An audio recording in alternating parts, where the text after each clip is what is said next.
बच्चों, जब मैंने क्लास चालू की थी तब मैंने आपको बताया था कि मंडे टू सैटरडे हम स्कूल, बोर्ड और एनसीईआरटी बेस्ड कंटेंट्स को ही ध्यान देंगे।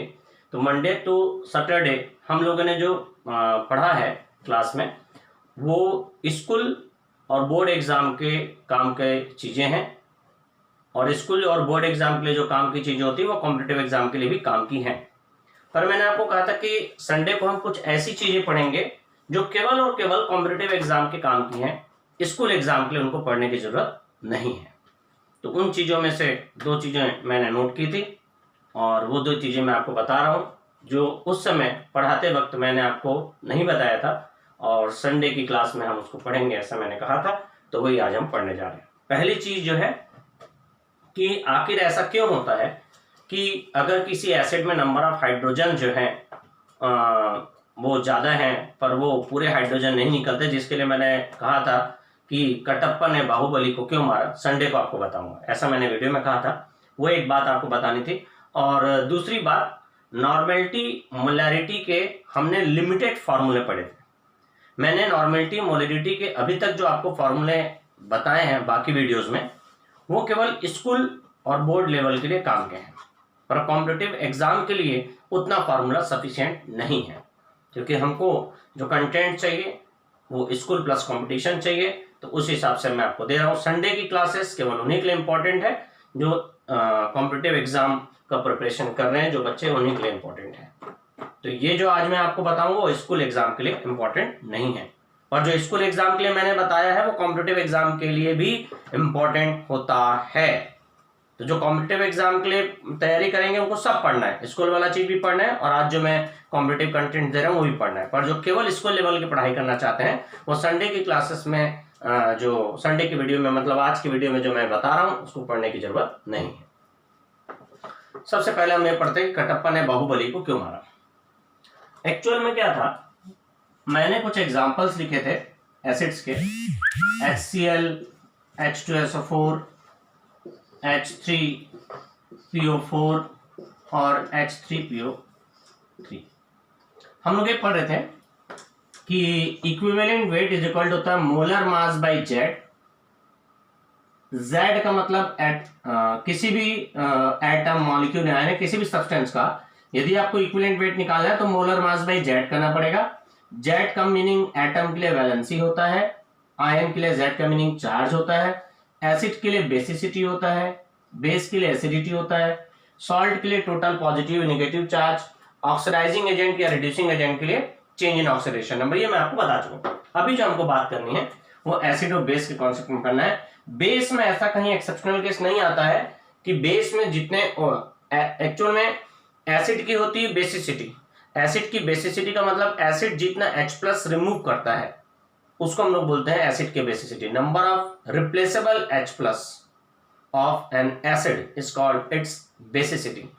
एसिड में जितने रिमूवेबल H+ होते हैं, जितना H+ एसिड रिमूव कर सकता है वो उसकी बेसिसिटी होती है। वैसे ही बेस जितना OH रिमूव कर सकता है वो उसकी एसिडिटी होती है। तो बेस के लिए प्रॉब्लम नहीं है, जितने OH दिखते हैं वो रिमूवेबल रहते हैं, रिप्लेसेबल रहते हैं, इसलिए कोई भी बेस में जितना OH दिखता है वो उसकी एसिडिटी है। प्रॉब्लम आती है एसिड की बेसिसिटी की, कि एसिड में जितने हाइड्रोजन है कुछ केसेस में उतने हाइड्रोजन रिमूव नहीं होता है। तो कैसे हम डिटरमाइन करेंगे, कैसे पता करेंगे कि किस एसिड में क्या कैसे होगा, ये बात आप समझ लीजिए। प्रॉब्लम आएगी आपको केवल फास्फोरस के ऑक्सी एसिड के केस में और ऑर्गेनिक एसिड्स के केस में। Organic acid that is COOH, carboxyl group वाले एसिड। सल्फर के ऑक्सी एसिड्स में जितने हाइड्रोजन होते हैं सब रिप्लेसेबल हाइड्रोजन होते हैं। हेलोजन के जितने भी एसिड्स होते हैं उसमें जितने हाइड्रोजन है रिप्लेसेबल हाइड्रोजन होते हैं।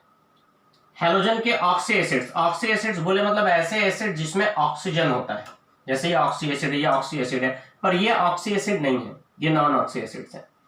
तो पहली पॉइंट तो ये हो गया कि जितने भी सल्फर के और हेलोजन के ऑक्सी एसिड्स हैं उनकी जो बेसिसिटी है वो मॉलिक्यूल में प्रेजेंट हाइड्रोजन के बराबर होती है। जैसे क्लोरीन के इतने ऑक्सी एसिड्स हैं, इन सभी में हाइड्रोजन कितने हैं? 1 है, और इनकी बेसिसिटी भी 1 है। तो ये हैलोजन के ऑक्सी एसिड्स हो गए, क्लोरीन के एग्जांपल हो गए। सल्फर के जितने भी ऑक्सी एसिड्स होते हैं उनमें जितने हाइड्रोजन होते हैं वो उनकी बेसिसिटी होती है। अब बच गया कौन? फास्फोरस। सर आप सल्फर, क्लोरीन और फास्फोरस बस तीन एलिमेंट के बारे में, सब में यही लॉजिक लगता है। सल्फर जो नॉर्मली जो एसिड्स जिनके बारे में हम बात कर रहे हैं वो नॉन मेटल के ऐसे कंपाउंड जिसमें ऑक्सीजन और हाइड्रोजन होता है वही नॉर्मली एसिड्स बनाते हैं। मेटल रहे और उसमें ऑक्सीजन आ जाए, हाइड्रोजन रह जाए, तो ऐसा कुछ रेयर केस होते हैं डी ब्लॉक एलिमेंट्स के, जैसे परमैंगनीक एसिड वो सब, तो उसमें भी जितने हाइड्रोजन है वो रिमूव होते हैं, उस हिसाब से उनकी बेसिसिटी होती है। तो मेन प्रॉब्लम है H3PO4 का। मैं क्या क्या बता दिया, इसको बोलते हैं हाइड्राइड। जो भी हाइड्राइड होते हैं ये एसिड है पर ऑक्सी एसिड नहीं बोलते। ऑक्सी एसिड मतलब ऐसे एसिड जिसमें ऑक्सीजन है, जैसे ये देख रहे हैं आप सब ऑक्सी एसिड है। तो हाइड्राइड जैसे HCl हो गया, HBr हो गया, HI हो गया, ये सब हाइड्राइड्स हैं, मतलब हाइड्रोजन के कंपाउंड। तो हाइड्राइड्स के केस में जितने हाइड्रोजन है वही बेसिसिटी होता है। सल्फर के ऑक्सी एसिड्स में जितने हाइड्रोजन है वही उसके बेसिसिटी होता है। हैलोजन के भी ऑक्सी एसिड्स में, सल्फर और हैलोजन के ऑक्सी एसिड्स में जितने हाइड्रोजन होता है वही उसकी बेसिसिटी होता है। गड़बड़ आती है केवल फास्फोरस के ऑक्सी एसिड्स में, और एक होता है बोरान के ऑक्सी एसिड्स में। वो क्या है वो समझिए। अब हमको ये समझना है एक्चुअल में हमारे पास दो एसिड है, एक है H3PO3, फिर एक है H3PO4। जब भी फास्फोरस के ऑक्सी एसिड का स्ट्रक्चर बनाते हैं तो उसका एक ट्रिक ये होता है, ये क्लास 11th में हमने पढ़ा भी है और मैं नोट्स में मैंने लिखा है भी है स्ट्रक्चर बनाने के ट्रिक में, कि जब भी हमको ऑक्सी एसिड का स्ट्रक्चर बनाना रहता है फास्फोरस के ऑक्सी एसिड का, तो चाहे वो अस एसिड हो चाहे इक एसिड हो। अस और इक का क्या मतलब है, अगर कोई एलिमेंट दो ऑक्सीडेशन स्टेट दिखाता है तो जो हायर ऑक्सीडेशन स्टेट वाला एसिड होता है उसको इक एसिड बोलते हैं। जैसे इसका नाम है फास्फोरिक एसिड, और अस एसिड मतलब लोअर ऑक्सीडेशन स्टेट वाला, phosphorus acid, phosphoric acid, phosphorus acid. अब इसमें क्या होगा, जितने ऑक्सीजन उसमें से एक ऑक्सीजन को आप डबल बॉन्ड हो बनाएंगे, चाहे इक एसिड हो चाहे एस एसिड हो। उसके बाद जितना ऑक्सीजन बचा उसको सिंगल बॉन्ड हो बनाओ। कितने ऑक्सीजन थे? 4 में से एक आप बना दिए, बचे 3 ऑक्सीजन एटम, उसको सिंगल बॉन्ड हो बनाएंगे। यहाँ 3 ऑक्सीजन था, 3 में से एक बना दिए, बचा कितना? 2 ऑक्सीजन एटम्स, तो 2 को आप सिंगल बॉन्ड बनाए।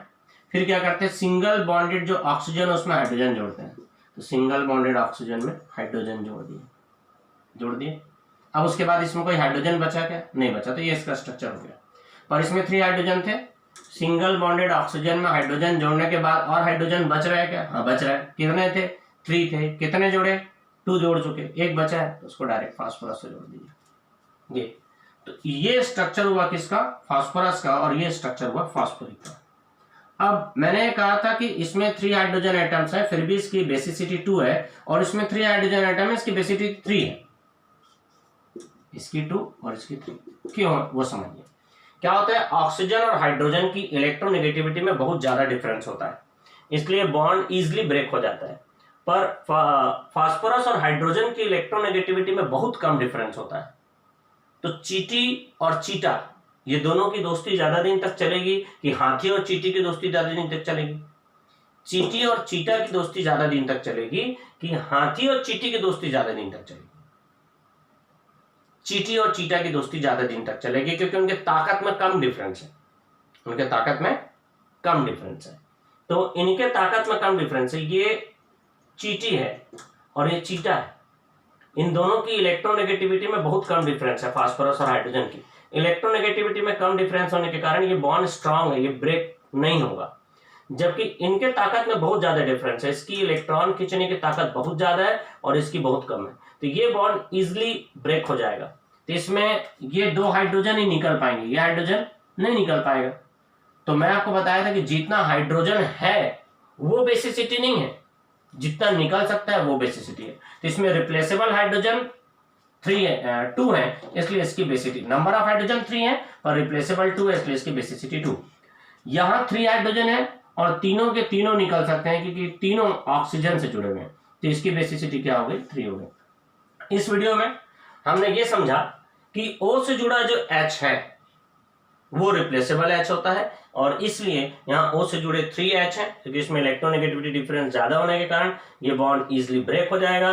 ये इलेक्ट्रोनेगेटिविटी डिफरेंस कम है, इनकी ताकत में कम डिफरेंस है, तो चींटी चीता के जैसे दोस्ती है, तो ये दोस्ती मजबूत है, ये नहीं टूटेगा।